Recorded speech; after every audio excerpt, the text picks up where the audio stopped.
Good morning. Just waits for some people to join, hopefully.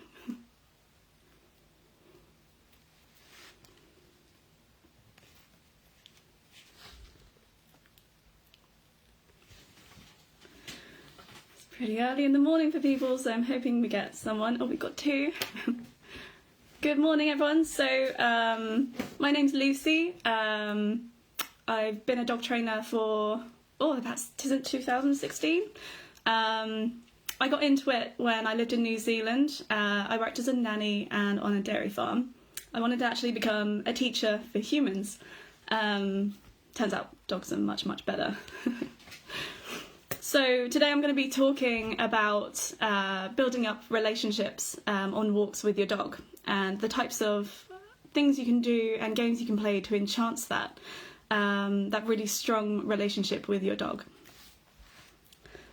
So you're probably going to want to meet Bodhi. He's more like the star of the show. So this is a very sleepy Bodhi. Yeah, hi puppy. He is my lilac border collie.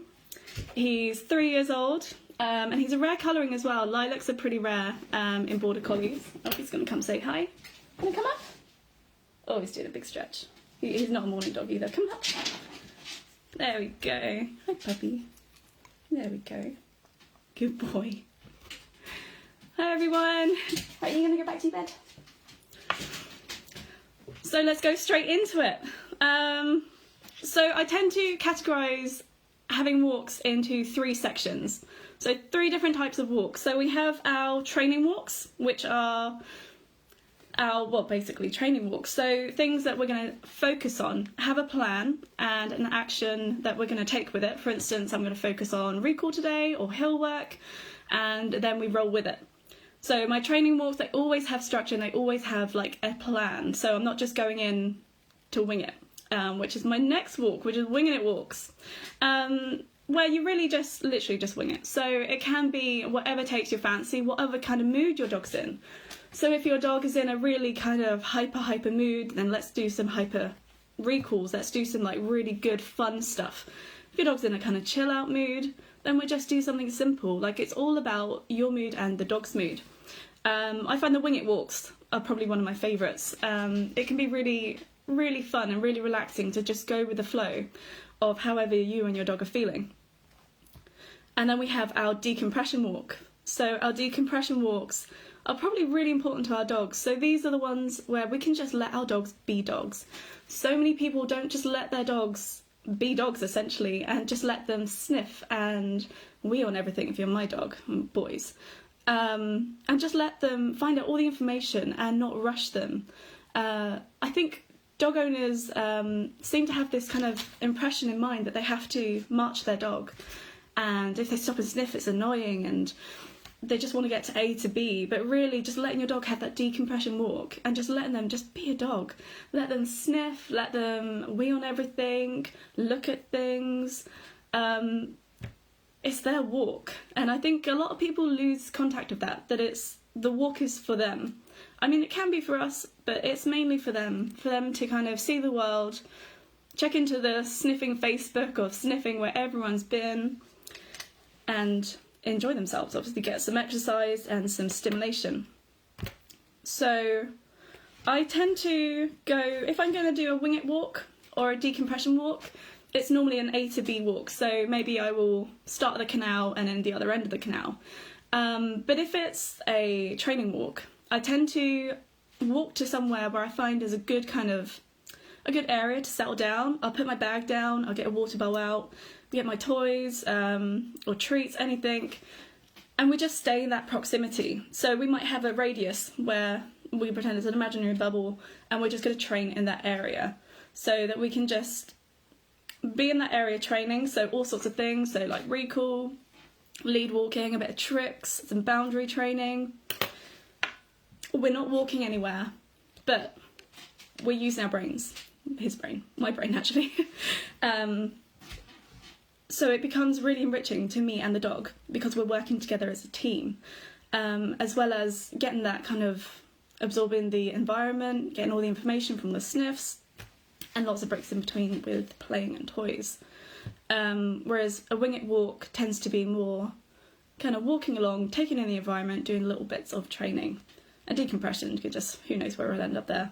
I like to kind of let Bodhi lead these ones, so if he wants to go down one road, he can go down that, obviously like on the lead with me. Hi. But I'm not going to have any direction in mind, or if we're in a forest, I just take note of our surroundings. But letting him lead the walk works really well sometimes, just having those nice decompression walks and just letting him be a dog. We quite often forget to let our dogs be dogs sometimes. Hey puppy, good boy. He knows something's up. He knows there's chicken here. So one of the main things about all these different types of walk is to consider our emotions and our dog's emotions. So I'm sure you all know that emotions feed through the lead. And this is something I really try and stress a lot to my students, that our mood, our how we're feeling and how our dogs are going to communicate through the lead. So if I was having a stressful day, I mean, I'm a dog trainer, we don't have stressful days, right? If I was to have a stressful day and then I'm like, oh God, I've got to walk the dog, I put his lead on and I'm marching down the road, I'm in a bad mood, that negativity is going to feed down my lead and it's going to cause my dog to go, she feels a bit weird, maybe I should feel a bit weird. And before we know it, problems are arising. You know, he's suddenly pulling on the lead a bit more. His arousal levels are a bit higher. Maybe he's a bit more like, oh, I just want to stare at everything. I mean, it's a collie, he stares at everything. We've gone off on a bad start without even realising it. So with our attitude and how our emotions are, we've kind of screwed it up to begin with. So it's always good to think about how you're feeling and how that's going to happen and come across in your walks, I suppose. So I think the best thing to do is to have a little bit of a attitude adjustment before you leave. I know it sounds really ridiculous, but before you go out for that walk, think about what your goals are on this walk. Almost talk yourself into it, especially if you have a reactive dog. This can, like, going out for a walk can be really, really daunting. I work with several reactive dogs on a close level basis, and it can be stressful, like gearing them up all ready to go out for a walk, and you suddenly think, oh God, what if we come across this? What if this happens? And that's totally natural. Of course, if you have a reactive dog, you're gonna think that. I have a totally, what I would say normal, but it's definitely not normal. I have a very optimistic dog, and I still think, oh, what could happen? But putting yourself in that good mindset of going, no, actually, this is going to be great. We're going to do absolutely fine. If a situation arises, like a dog runs up to my dog, I'm going to deal with it, and I'm going to deal with it in a calm manner. And putting yourself in that mindset really is powerful. It's a really powerful way to change your views on things and to change your walk before it even happens. So optimisticness, I don't know if that's a word, is definitely what you want to do before you even leave the house, before you put the lead on. Having that positive mindset is going to really, really change your walks. And it doesn't always come natural. I'm sure we're not all in a Disney movie and skip down the road thinking, yeah, life's going to be great. I especially will have all sorts of worries sometimes on the walks, like what ifs. But if I just put them in a box in my head and just deal with them when I'm home, when I can say, that was so silly to think all of that, then I'm set up for a great walk. Oh my gosh, there's 20 of you now. Morning, everyone. I'm not the only early morning person. Another thing I want to talk about, just in that optimistic kind of area, is basically being your dog's best friend when you're on your walk. It can be so easy to forget about you and your dog are connected when you're on a walk, so it can be quite easy to get your phone out, to stop and chat or anything like that. We want to be our dog's hero. And for most dogs, their hero is the food bowl. I'm sure if any of you have a Labrador, you know. If you get a food bowl out, they all get excited. Oh my God, food. Might get a little tappy toe dance. We want to be that food bowl. And I always kind of try and push this to my students, like, be the food bowl. So think about ways where you can be that super exciting food bowl to your dogs on your walk. So I have a collie, he's very driven on, well, working, he loves to work. He loves herding games. He loves close proximity games. He loves doing, like, working tricks. He really wants to please. So I have to think about when I'm on my walks, my training walks or my wing it walks, how I can be that food bowl. And it can be quite hard. Like, you've got to compete against an environment, especially if you have a dog that absolutely loves other dogs, like chasing squirrels, the environment. Bodhi loves leaves. He loves to chase leaves. It's a typical collie thing. They think it's their sheep he wants to herd up. So autumn time, I have to compete against 1,000 leaves wherever I go, and that can be interesting. So I've always got to think, how can I be, in my case, the leaf, which sounds a little strange. But thinking about how you can get your students to see that they need to be that food bowl, they need to be the most exciting thing in their environment. And that can be being prepared. So we've got to think about what we're bringing out with us. Think about our equipment. I would say tools, but we don't use those terms. So most of it will be treats. So for instance, this morning I've got some chicken and a piece of beef mince in there. Think about your high value rewards and what your dog works for. So Bodhi loves toast. He absolutely loves toast. So I could quite easily bring some chopped up toast out on a walk with me, and that would be like the best thing for my dog. He would love that. If I was to go out with some low value Bonio biscuits, I don't think I'd be the food bowl. I don't think I'd be that exciting. But if I came out with some chicken or maybe a handful of leaves, I would be super, super excited to my dog. I would be, the thing that he wants to stick with in the environment, which is what we want, really. So always kind of have a mental checklist before you leave for your walk of your equipment, what we have, have we got our harness, is our lead ready, what we're going to bring with us. So I normally have a ball and a rope, a tug toy. This is the cleanest one I could find. And I prepare myself. I've got everything. I've got it in my little bag with me. I'm prepared. I've got all the stuff I need. If I'm going in an environment that could be challenging for the dog that I'm training, I would make sure that I've got a long line. And a lot of people just get a bit confused with long lines. You can easily get tangled. I tend to find that if your dog doesn't have that reliable recall, having a long line, or your students having a long line, maybe 20 metres something, and then just dropping it on the floor, you've got 20 metres of insurance to stop them. So it's a good kind of way of, it's an in-between of being off lead and just having that security and that insurance, that you can grab the lead and kind of rescue the situation if it goes horribly wrong. So bearing in mind your environment, where you're going. So if we were going to the beach, I know Bodhi loves the beach. He's going to want to carry things in his mouth because he thinks he's a retriever at the beach. And he normally goes for stones and they're hard in his teeth. So I'd look at maybe something for him to carry. I'd look at what toys to bring, so probably a tug toy or a squeaky toy to really get his attention.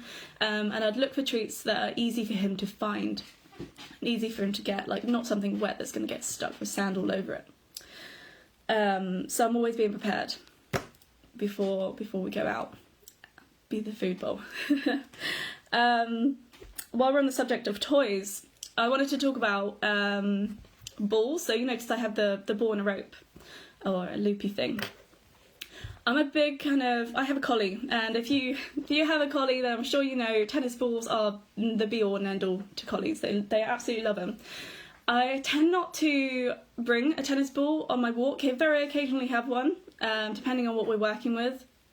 But I seem to find that a lot of what value is lost in play with tennis balls. So I see a lot of dogs in the park, and you're throwing the tennis ball, and they literally bring it back to you, throw it at your feet, and then go a couple of feet away, going like, yeah, throw it. I've worked with collies where they won't come anywhere near. As soon as they're off the lead, they will not come near their owner. They're in like a 6-foot or 10-foot radius where they will not come in any closer because they know you're going to throw the ball. And to me, this is like, you're just a throwing machine. You're not that food bowl. You're not that really exciting element that you want to be for your dog. So I tend not to bring a ball because I'm throwing the fun away from me. I'm telling him, look, this is the fun. It's all the way over there. Go play with it. And then just bring it back to me. I'll just throw it again for you to go get that fun. And I find like that's just, it doesn't work for me. I have a collie that's really engaging with what he's into. So if I was to just throw a ball, he's not going to find proximity and value in hanging out with me. He's not going to want to be really close to me and for me to be that food bowl, that really exciting food bowl, because the tennis ball is going to feed the food bowl. Sorry if you just tuned in and that sounds a bit weird. So I tend to not play with tennis balls out on a walk. I also think my dog's a bit of a dick and he would go steal other people's tennis balls. So that's another reason why we don't do that. So I kind of look at games that is revolved around me, that will make me my dog's food bowl. So that's where my tug toy comes in. Bodhi loves a tug, and this one's got rabbit fur on it. I think I got this from Paws Trading at Crufts. I love them. They last a really long time. So I will play games that he can't play with anyone else. He can only play with me. So I become that really high value, the most exciting thing in the environment. So I might have my ball and a rope and play tug with him because he really loves the feel of that tennis ball in his mouth, even though it's not that great for their teeth. I might play a tug game with him with a Tug Enough toy or the Paws Trading ones I just shown you. And I'm going to put rules onto this. So I'm going to tug, tug, tug, ready, drop. He drops it. I ask for a sit. I ask for a down. And then, yeah, get it. He can play and tug and roughen the toy. It's not just mindless tugging. It's getting him to work and use his brain, which Bodhi needs reminding to use sometimes. He's a typical boy. And having these games, like he can't go and play this unless I let him go run off with it. He can't go play this with someone else. This is something that he can only play with me, therefore making me the most important thing in the environment. And I tend to have tug toys that have a handle so it can be on my wrist, ones that are long so that I can whip it along the floor, get that really herding motion in. And then I have the whippets, which I get kind of all different looks when you bring a whip out in public. A horse lunge whip, can I just add? So I have a big old horse lunge whip in the car, and attached to it is a Tug Enough tug toy. And marching into a park with that gets you all sorts of funny looks. Especially when I bring it into my classes and my students go, oh my gosh, he's got a whip. It's such a good game. If you have a herding breed, I highly recommend getting one of these off Amazon. They're I don't know, I think it cost me maybe 20 quid in total to build it all. It's so good for your dog to build up herding with them. So collies are going to herd whether we like it or not. They're going to find that one way or another.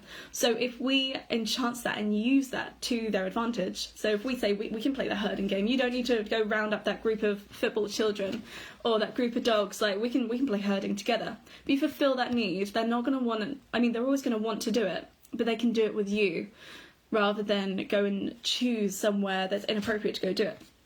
So this whippet lunge line, whatever you want to call it, really works well with Bodhi. It builds up such a drive and we can get some really good impulse control. So we practice our outs and our downs, and we kind of put a whole routine together when we're playing with the whippet, especially on walks and stuff, of kind of chasing him in a circle. So I whip it around in a circle and then I'll flip it over. And normally when I flip it over and he's chasing, he will lay down and then do that really cute collie stalk. And then I'll send him on to a release word. So I have the word of stalk, where he can go and do that really slow kind of motion stalk, the ones that collies just look amazing doing. And then we have the get it cue, which is normally free, or get it, where he can then go pounce on it. And he does a little Arctic fox. He's known for his Arctic foxness of pouncing on it. And this is building up a really good relationship because it's your dog listening to you when you are in like a really high exciting environment. So when they are like, oh my God, I'm doing what I love, I'm about to herd, it's you going down and then going, yeah, of course. It's building up value and such fun in your dog working with their breed desires, such as a collie, with you. And it's a really good one to get your training in, your impulse control. I will whip it around in front of Bodhi, and just as it's about to get it, I'll ask for middle. And he's got to make that choice of he can try and pounce it, or he can go back in middle and then get released onto a really big chase. So that's a really great one for collies. For other kind of dogs, so maybe your scent hounds, your spaniels, you want to look at some scent work. So scent work is, a lot of people think you need like a lot of hard work into scent work and you need a big instructor and big courses to do it. you can easily do it at home. I started a little bit of scent work with Bodhi in lockdown, the first lockdown, this time last year. And I literally got a kind of tray with a lid on, and I put some cloves in, like, you know, the Christmas cloves that smell kind of awful, with some ripped up pieces of tights, so little squares of tights that got smaller and smaller and smaller. I think the smallest one was about the size of my pinky finger nail. And I would kind of get him on that scent. So I would present him with the biggest piece. He'd sniff it, yes, good boy, I'd give him a reward. He'd sniff it again, yes, a reward. I'd hold it slightly away. If he goes and sniffs it, yes, he gets a good treat. I'd then kind of build up on maybe chucking it on the floor. And if he goes towards it and sniffs it, yes, I would throw a treat onto that piece of cloth as a kind of indication. And we built on this so that I could hide it around the house. And he'd go find it, get very pleased with himself. Yes, we're talking about you. And he would find value in, like, sniffing out this smell. When we decided to try it outside, I started the process again. So it's outside, it's a brand new environment. We can't expect our dogs to learn something and do something that they haven't previously done outside. They've only kind of done it inside. Pull my blinds. The sun's coming up.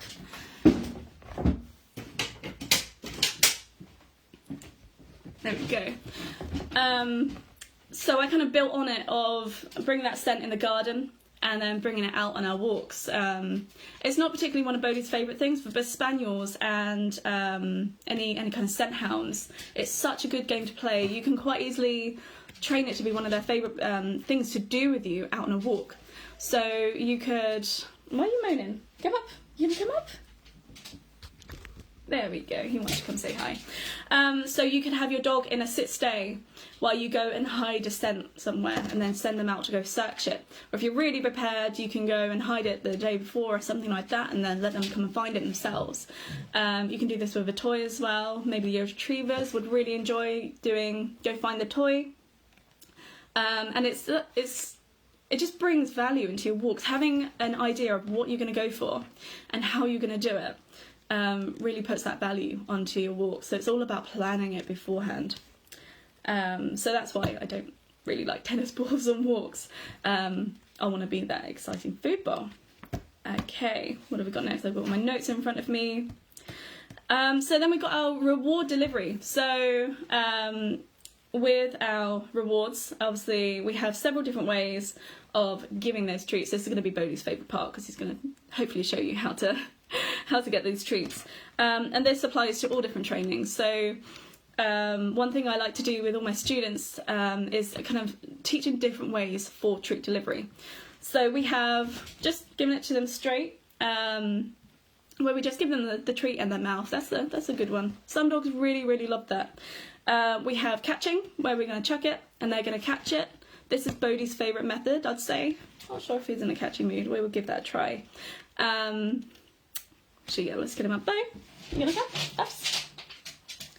So we have a catch. I knew he wasn't going to catch that.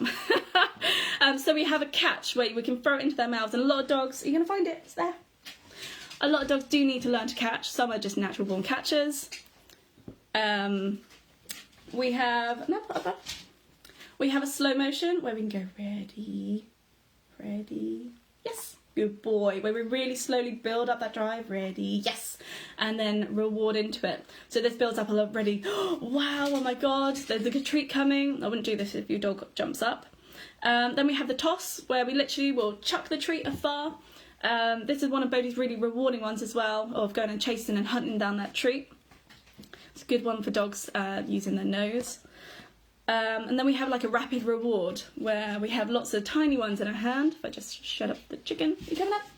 Come on, you're not done yet. And we can do a rapid yes. Yes. Yes. Good boy. These are chicken for nothing. Ooh, it's all gone. Thank you. Where we can have a kind of rapid reward. It's a bit like a jackpot reward. So it has like a really kind of great outcome for your dog, where it's like, wow, treat, treat, treat. And if that's something you're maybe working on, maybe they've done a super, super recall in the park, that's an excellent way to go for rewarding it. So it's always good to switch up with your reward deliveries. So all different types of rewards, all different times. So I'll always switch between catch, where I throw it into his mouth and he misses. A slow motion feed of ready, yes, there we go, and throwing it out. I tend not to do as many yes and rewards straight into the mouth, especially when I'm trying to do some kind of distance control work, where I need him in a stay or something while I'm walking around him. I will always kind of throw for him to catch. Okay, so that's our treats. And it's also, evaluating your treats with you. So bring out the treats that's going to suit your environment. So if it's a kind of environment where you go all the time, maybe bring something like, should I think what I've got to hand?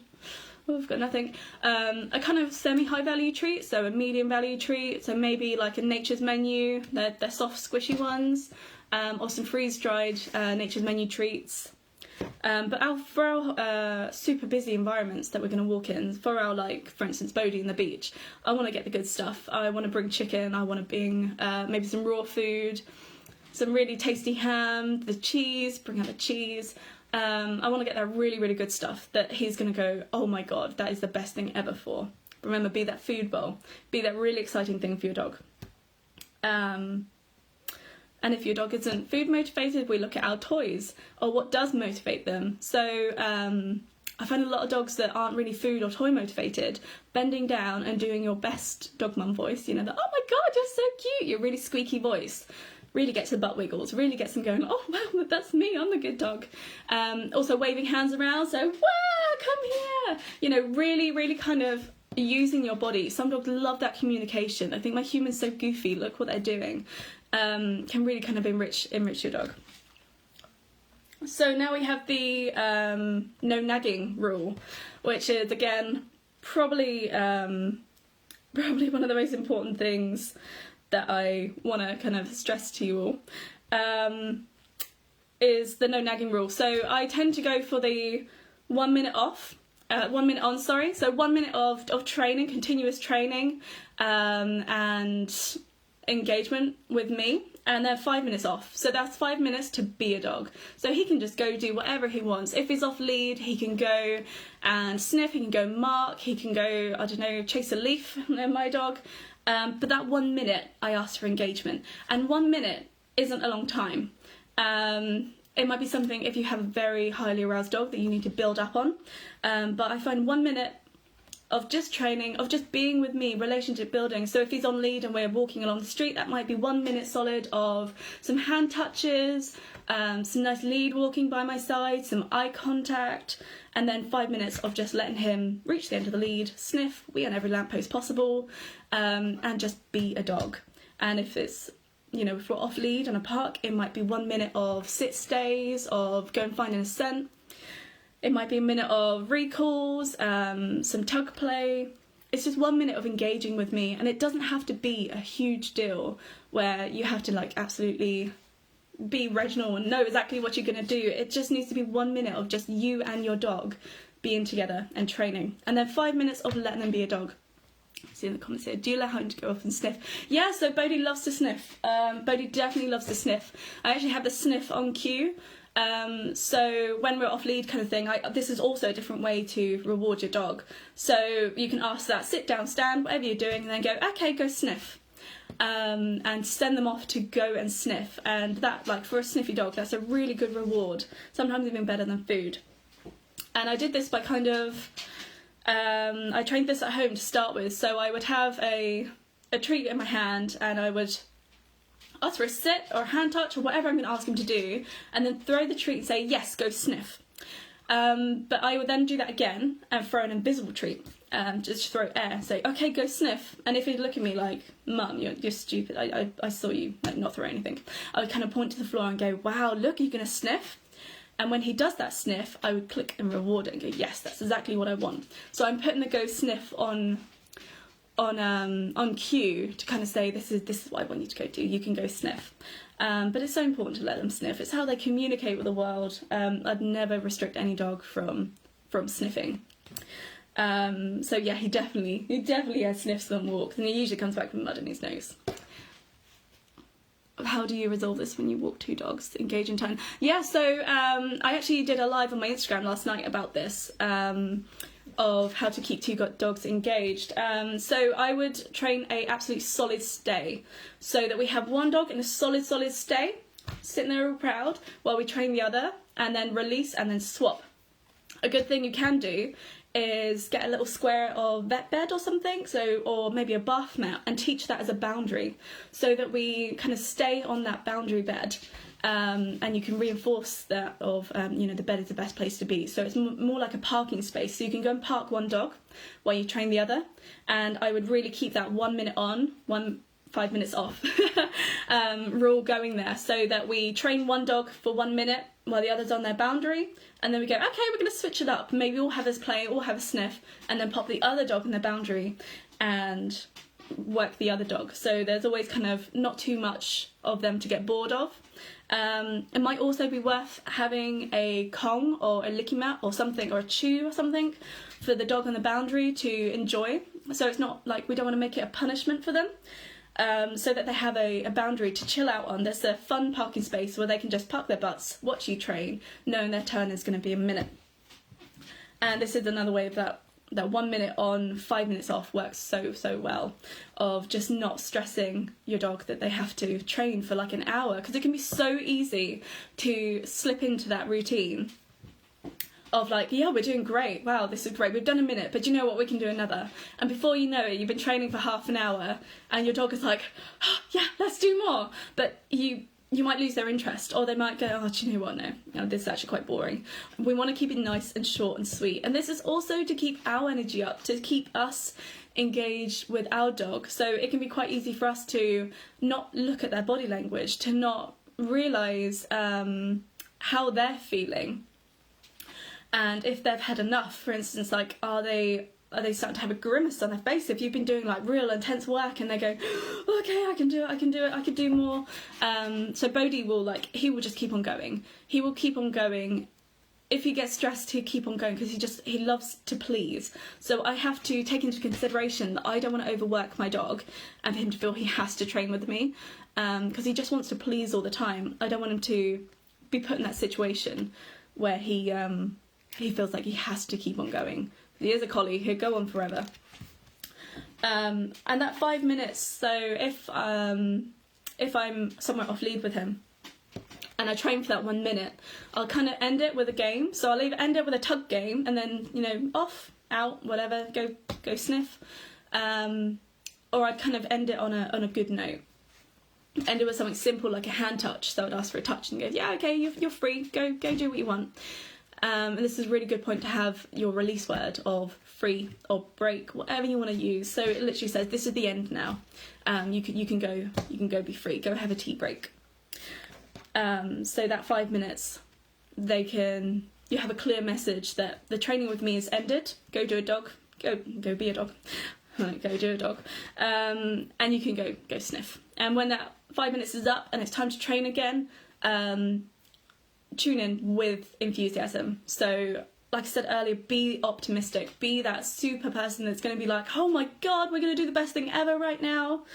And it will work so well with your dog, because your dog will get into a routine with you, and your student's dog will get in a routine of we're going to do this every couple of minutes and I'm going to look forward to it. Like, it's a good thing, like my human really engages with me, really gets excited with this.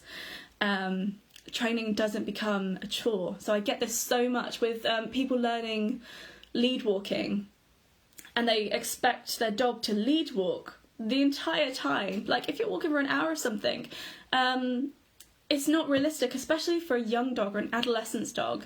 It's not realistic for your dog to walk to heel all the time. It's unnatural. It's already unnatural enough for them to walk on a lead. Like, that's not in their DNA, let's say. So always make lead walking as rewarding as possible. But like an entire hour of focused lead walking is tiring. It's tiring for us and it's tiring for the dog. That's a lot of pleasing attention and a lot of stress on them sometimes. So the 1 minute on and 5 minute off rule works super well when you're doing lead walking. My dog, I'm not that fussed on lead walking. He has it when I need it. So if we are in the city centre, he can have nice lead walking, because I don't need him kind of going around, I kind of need him by my side then, or if we're on a narrow path. But if we're somewhere nice and quiet, I don't need that lead walking. It's more for my benefit than his, and it's his walk, so he's not going to yank my arm off because I've taught some nice polite lead walking, but I'm not going to expect him to be by my side. Yes, be by my side the entire time. He can just be a dog. But it's good to know that I have that lead walking when I need it.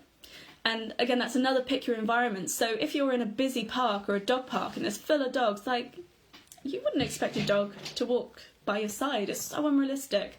I like to put this in terms of if you have a toddler and you take them to Disneyland, you're going to expect them to hold your hand the entire time and not look at Mickey Mouse over there or Space Mountain and all the cool rides they want to go on, and just asking them to hold and walk with your hand the entire time. Like, it's gonna upset everyone.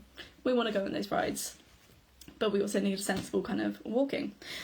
Let's see what's on the notes. So, this is a good one. So we all will come across that My Dog is Friendly brigade. And they are the bane of everyone's lives, basically. So, especially if you have a reactive dog, this is the worst thing you want to hear when you're on a walk. Someone going, "Oh, it's okay, it's friendly," as they're like dogs like charging towards you, like foaming at the mouth, and it's just going to mess everything up, everything that you've been working on. These people are basically like, they're assholes, let's face it.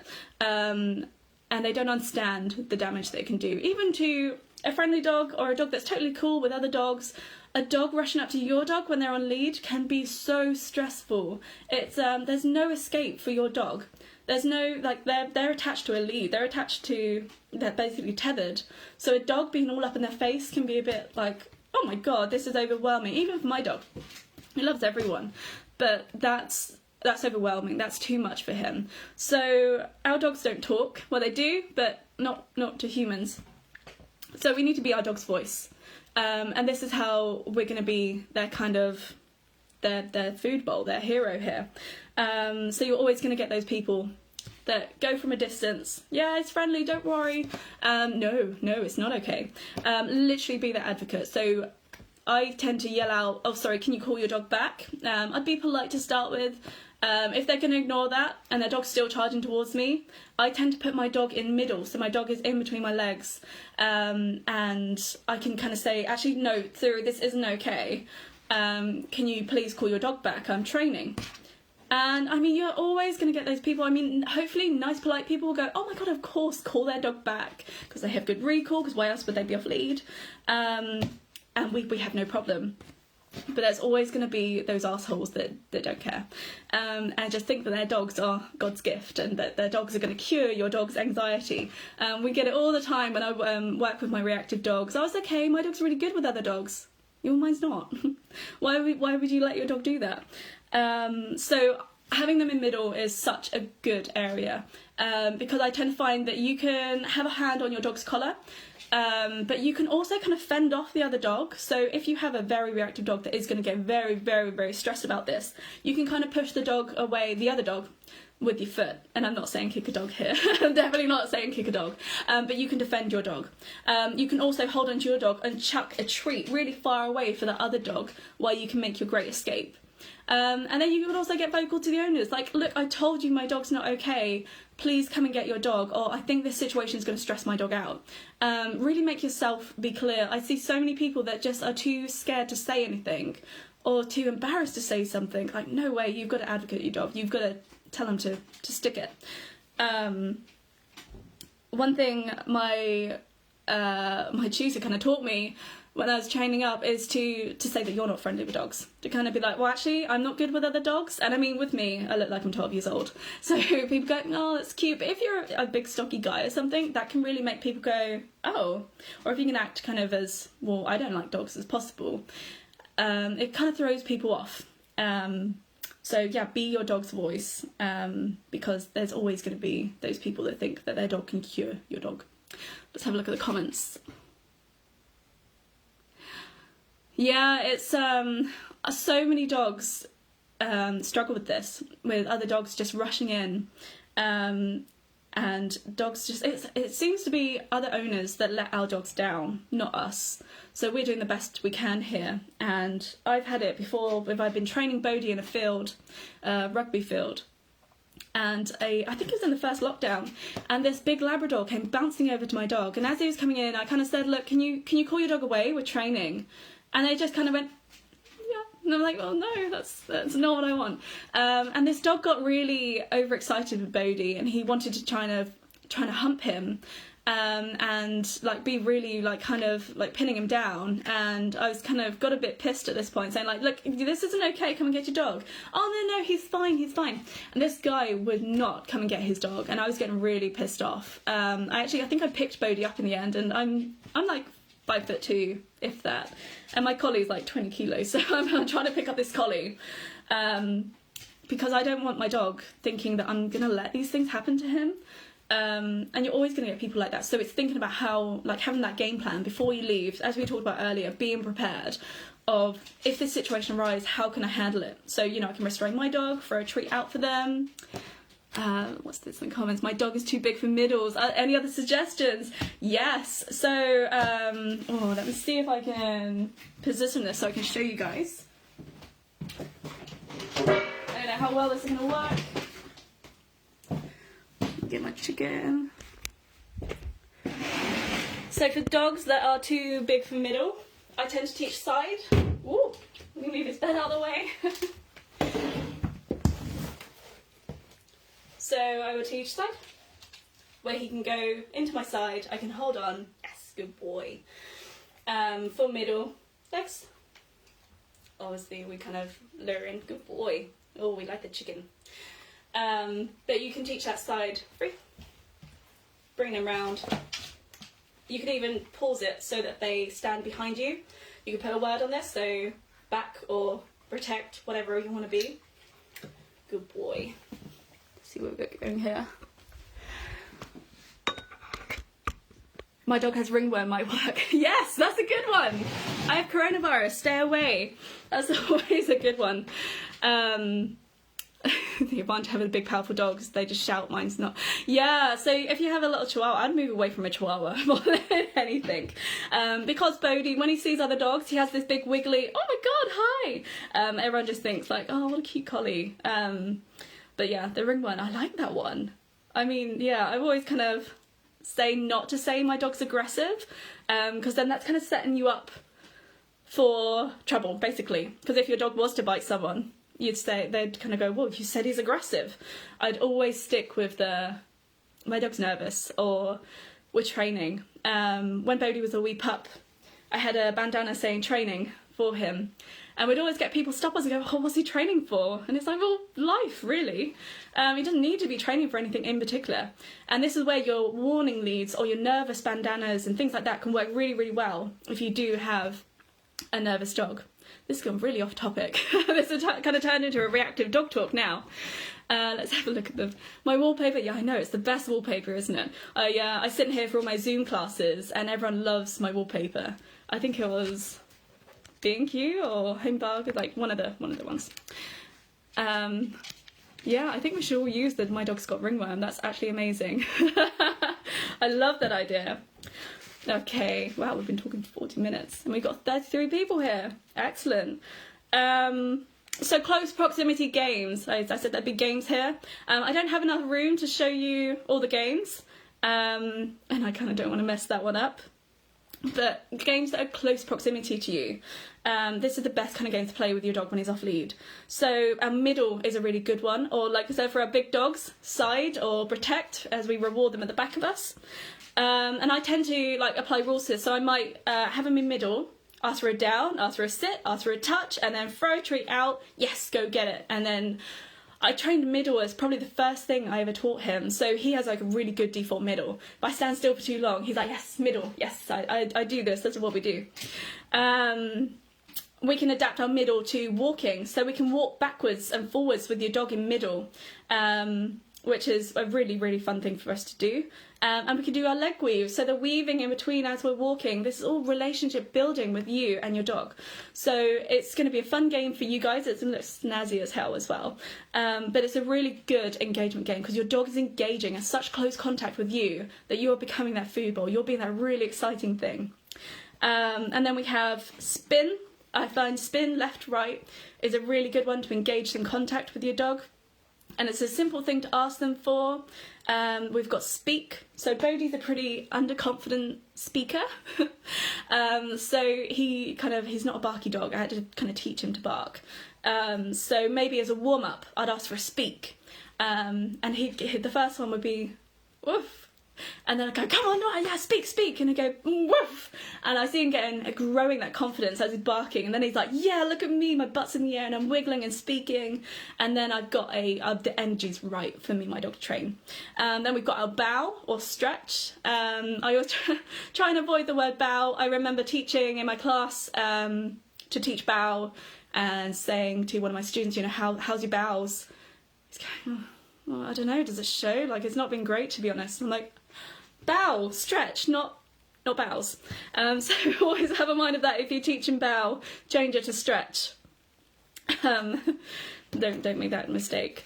So yeah, like having close proximity games and tricks to do with your dog, like engaging with them on the walk, really, really works so well on keeping their focus on you. Do you know what trick to get your dog to back to you when he sniffs? Let me just read that.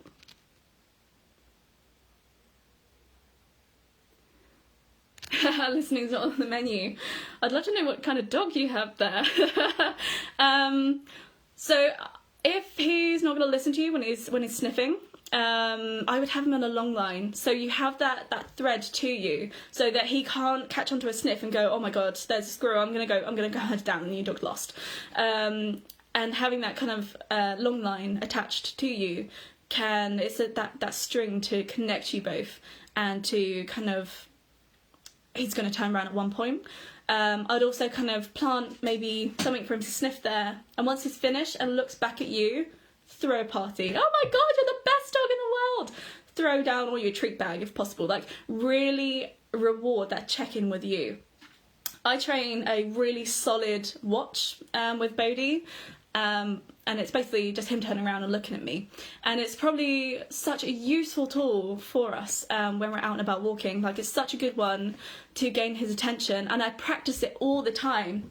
I knew it'd be a terrier. And we practice it all the time. So whenever, like every, I don't know, maybe 10 minutes, I'll ask him to watch and reward him for it. So when I need him to watch in a sniffy mode, it's just a normal thing we do all the time. So if he's in that sniffing, I'd go, Bodhi, and he's like, nah, Mum sniffs. Don't you know who's been here? I can go watch, and he's go, oh, we know that. And you kind of like really can engage in that. That being like such a high value reward. But yeah, terriers, I mean, they literally have the word terror in them, so they're a handful, but man, they're good dogs. They're really good dogs to work with. And that's where I wanted to kind of lead to with train the dog in front of you. So look at your dog, get your students to look at their dog, what breed it is, what it's meant to do, what its genetics are, what its personality traits are. So, my dog loves leaves, so he loves to herd things.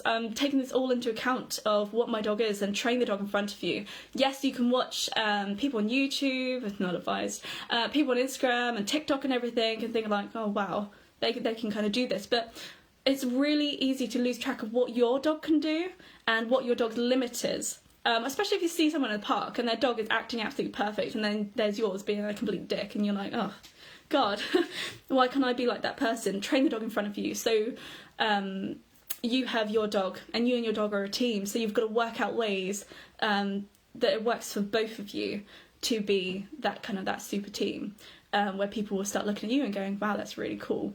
And it's working out what your dog's high value reward is, what they absolutely love, and what they enjoy, and rolling with it, and what you enjoy, and what you two enjoy as a team. So for me and Bodhi, it's tricks. He loves tricks. I love tricks.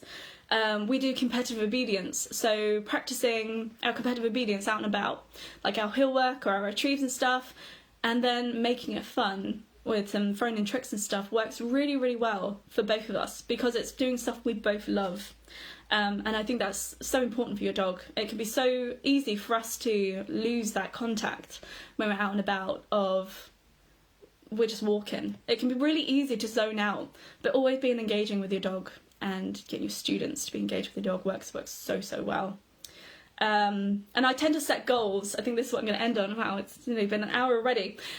Setting goals and setting a schedule. So I tend to have a whiteboard, and I write our weekly goals on there. I write my own goals, and I write Bodhi's goals. So it might be this week on our walks, we're going to focus on some lead walking. We're going to focus on a retrieve or stalk. I'm currently teaching him to stalk with his eyes so that he can just kind of watch things instead of go, oh my god, it's a leaf, I'm going to pounce on it. And I pick mainly 3 things I'm going to work on throughout the week, and then I would assess each walk that I'm going to do of how I can fit those in. So I'm not going to teach him to stalk people in a busy road. I'm going to pick a nice quiet environment where I can pick something for him to stalk.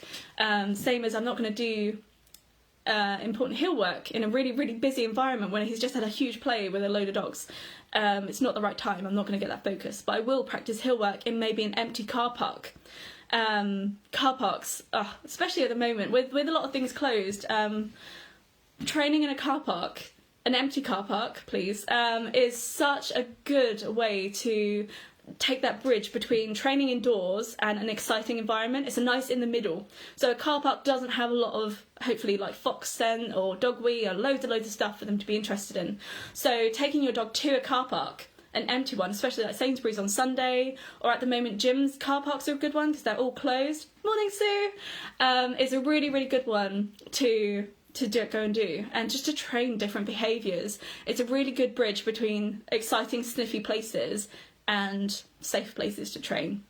So I definitely recommend doing that as often as you can. I love doing a training car park training session.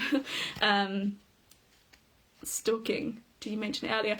So stalking is something I've newly kind of learned. I have a collie, so I have stalk on cue as stalk. So where we did the low down crawl. And then I have the stalk. I listened to this amazing podcast that I can't remember the name of, which is terrible. But stalk has, I kind of have him in a sit in front of me, and I move a treat. So he follows the treat and then go stalk, yes, and reward him for it. If he wasn't asleep, I would show you. So I'm teaching him to follow that thing on cue and then go yes and rewarding it. And you can build this up over time. It takes a while. Like, I'm still not 100% there with it being like in person, but you can teach them to really slowly watch things. So if you have a dog that loves to lunge after things or chase after squirrels and stuff, you can teach them to stalk it. So they're on lead.